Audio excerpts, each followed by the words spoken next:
Instant મુખવાસ બનાવવાનો હતો અળસી, વરિયાળી અને તલનો. એટલે જો અળસી લઈ લીધી, એની અંદર હળદર અને નમક મિક્સ કરી દીધું, એની અંદર લીંબુ નાખીને મિક્સ કરી નાખ્યું એટલે પલળી ગઈ.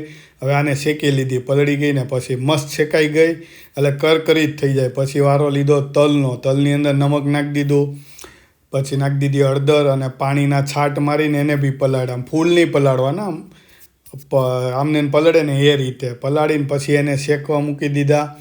એ પેનની અંદર શેકાઈ ગયા અને કરકરા થઈ ગયા. એટલે એને પણ એક બીજી વસ્તુની અંદર આપણે ચાળણી આવે ને એની અંદર લઈને ચાળીને એટલે વધારાનું નમક બધું નીકળી જાય.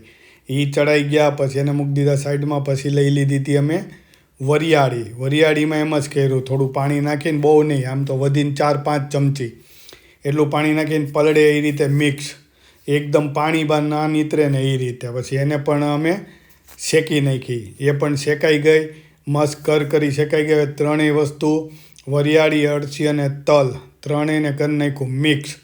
અને નમક તો પહેલાં નાખી જ દીધેલા હતા બધામાં થોડા. એટલે જો મસ્ત મુખવાસ થઈ ગયો કરકરો અને ઇન્સ્ટન્ટ.